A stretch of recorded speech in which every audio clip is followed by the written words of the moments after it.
What's up? Tori G here. It's been a minute. Uh just wanted to tap in with y'all and say thank you to everybody for their continued support, and I appreciate you guys for making it continuous support. Y'all know about my YouTube. It's really about, plug-in reviews and live mixes, live mix downs, and sometimes a little hardware review.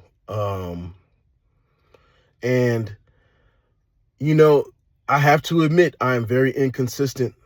I'm a civil service employee in the daytime, and then the rest of my time is actually doing music. So most of y'all know that I'm an actual recording and mixing engineer. I run my own studio. I do my own content. I do my everything. I book everything. I schedule everything. I network and everything all by myself. I don't have any management other than myself. So this, and there's a lot of folks out there that can relate to that. They do everything on their own. There's not a lot of time for the extra stuff. I don't have a spouse. I'm divorced. So the extra support is non-existent. As far as being able to kind of low key or ask for help or employ my spouse under my business. So here's a little recap of what's been going on behind the scenes. Can't tell you too much, but I've rebranded my LLC. I've rebranded the studio name, the basically the label, even though it's really not a label yet, to from LME Recording Studio, or LME Levels Music Entertainment, to the new Elite Audio Records. Just did that a couple months ago, maybe a month ago, working on logos and stuff right now. I might even trademark it. But yeah, the rebrand was needed, I think, because Levels Music and Entertainment didn't really speak to what I do. And this is like, it was all personal stuff going on in my mind. And I felt like what I was doing was not aligning with my original vision, with the original LLC and the name. So Elite Audio Records. It kind of speaks for itself. I like it better, and it's a cool acronym. So as you'll see pretty soon, some stuff, ears, you know what I'm saying? Ears. It's just such a dope acronym, because what we use to do music is listen with our ears. Our ears are very important when it comes to this music. So Elite Audio Records, Virginia Beach is going to be my first one. And then, maybe in the future, if I can get some buy-in from investors and whatever happens, maybe I pop off with a mix or an artist. We'll have multiple studios around the country or the world, and it'll be Elite Audio Records Denver, Elite Audio Records, Virginia Beach, Elite Audio Records Europe. You never know. That's my kind of my vision for the future. I want this to grow. Whether we have big name records or not, I want to still be known as a reputable and, solid record company. And not in the record company as far as licensing and stuff like that. I mean, as actual like studios and actually making records. I think, that has gone away for a lot of studios and a lot of actual record labels and record companies. Is making records should be more important than all these let me say that again. Making good records should be more important than just the clout chasing. I'll leave it at that for now. What else is going on? So back to the point, I've been working with some incredible artists locally, some incredible artists around the world, around the country. I'm trying to get into more international artists. I'm trying to get into more, artists on the West Coast. I'm really trying to just, and in more genres. I want to do more than just hip hop and R&B, which I already do, but I want to get in. I want to really get into some more. I want to get more records under my belt in pop. Um, I've got a whole album with grunge pop coming out, and I hope that's gonna, impress some folks and see, my talents, and my skills as far as my ear and how to dial in and how to lock in different tones and different musical genres and make them interesting with a Tory G touch. What else? I finally got in with some reputable artists that have done things in the industry, so that's going to be coming real soon. You'll see that. Some of you already know who I'm working with, based on my Instagram posts and people tagging me. Another one of my let's shift gears a little bit. So, as you know, I'm not originally from Virginia. I'm not originally from Virginia Beach. I'm from Denver, Colorado. And however, I have come to make Virginia my home, my current home. I haven't been back to Denver in a decade, which I would love to go back eventually, but the current state of things is kind of crazy in 2025. Now, I do have to say that there are a lot of artists that pass through Virginia Beach. They're military, or Virginia Beach is kind of a hub for travel. Very big on the colleges out here. Got a couple HBCUs. So there are a lot of passerby and stuff like that. So I do get to work with artists from all over. But I think that kind of tells me the story of the state of the industry in Virginia Beach, specifically Virginia Beach. There are a lot of people trying to bring the community together, but there doesn't seem to be a lot of community work as far as the audio and music industry.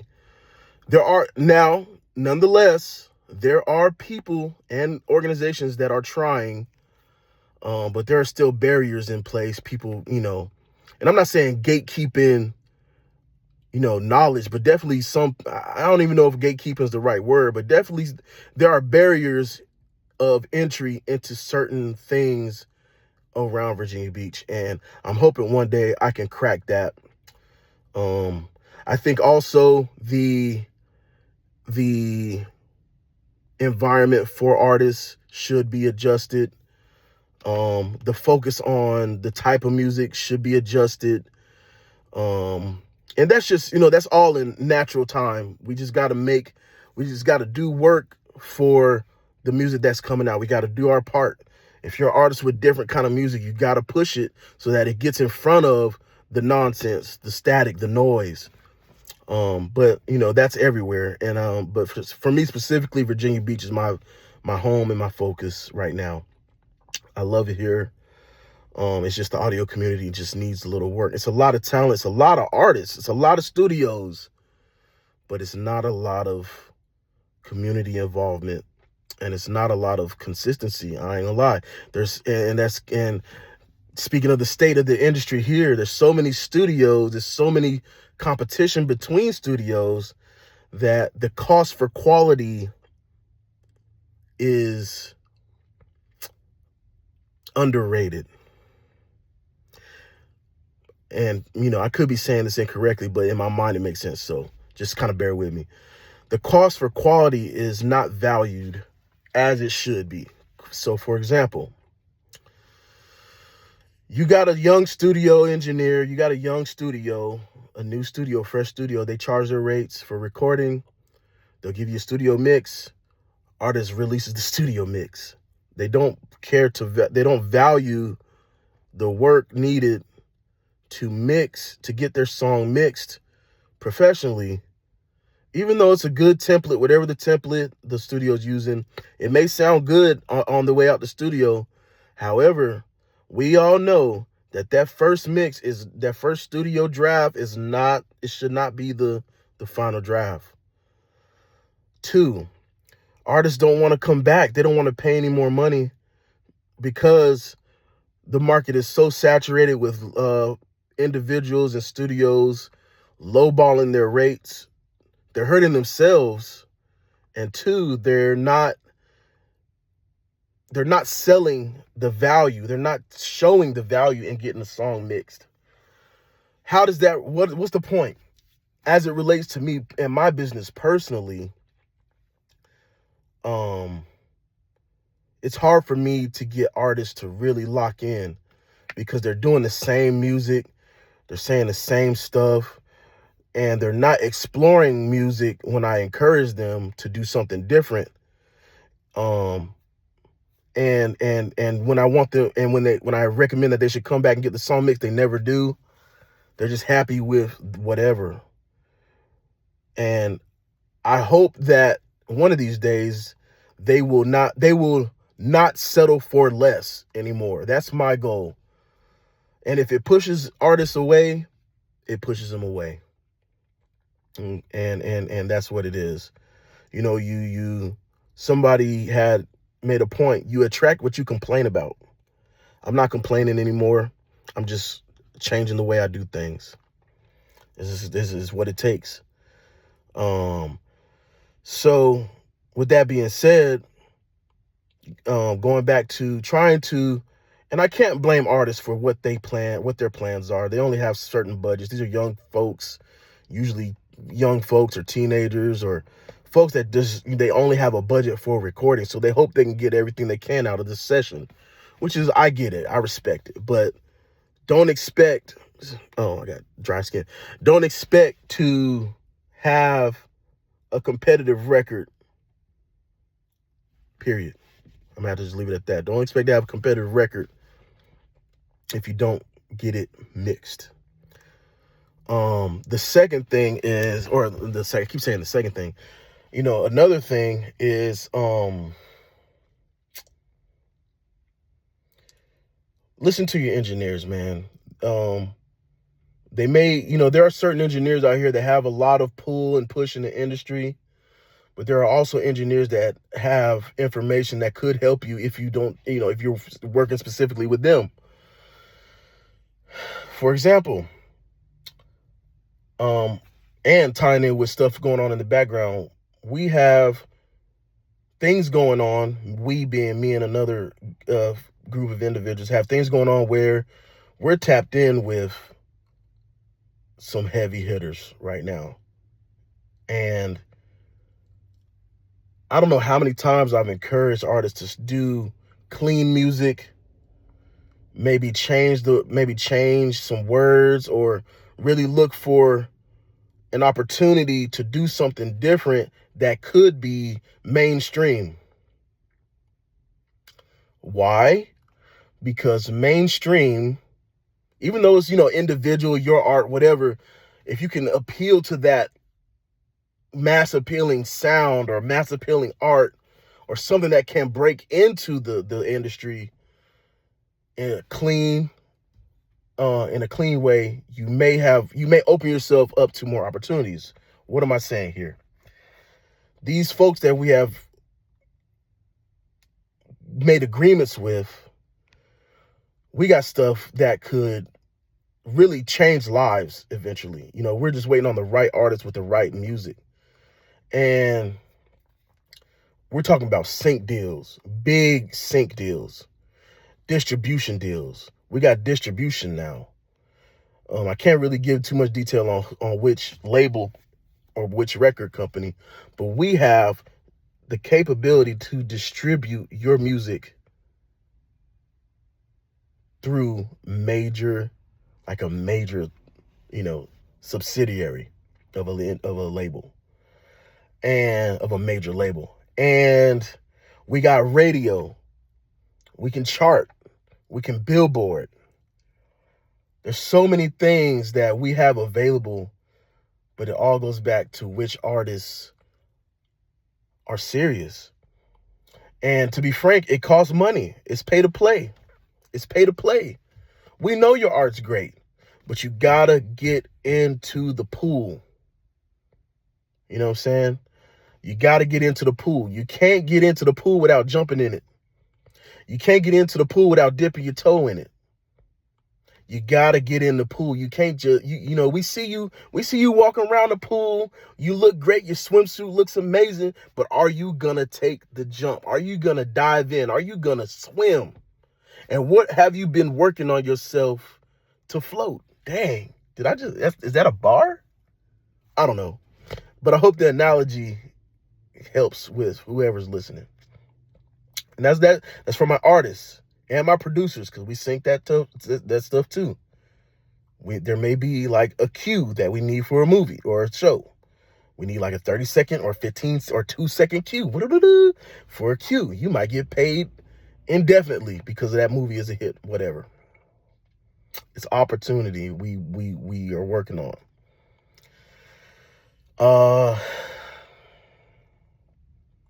What's another thing, man? Let's go back to my engineers. I'm sorry, y'all. I have to apologize. I'm not as consistent on my YouTube as I should be. I know y'all want more. YouTube is my most engaging platform as far as knowledge-seeking individuals. And sometimes some customers that need mixes done. I can't promise that I'll get more consistent, but I can promise you'll see more live mixes as time goes by. I can also say that, you know, Instagram, it's a lot. I'm very active on Instagram, pretty active on TikTok, but, you know, most of my artists are on Instagram and TikTok. That's how, you know, they commission me. But definitely my YouTube community, y'all have been great. Not gonna lie. Y'all look for me. Y'all hit me up. Y'all check on me. I appreciate that. But nonetheless, you know, it's on me to do a little bit more, rebranding and all this stuff. Kind of, you know, stuff happens. And you can see I got my workout shirt on and stuff. I got really sick. I've been sick a lot lately. And it's my fault. So I was supposed to do a review of some gear with Icon. I did the microphone, but I did not do another piece that they sent me because I got dumb sick, and I've been sick a lot. This has to do with my health, man. And engineers, producers, artists, we be so locked in that we don't take care of ourselves. And this is, you know, this really like runs deep for me because I was dumb. I was so sick, bro, that I ended up in the hospital feeling like I was dying.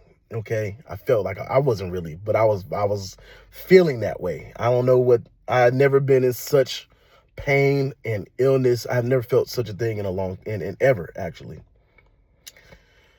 So I've been working on my health, which is another reason why I have kind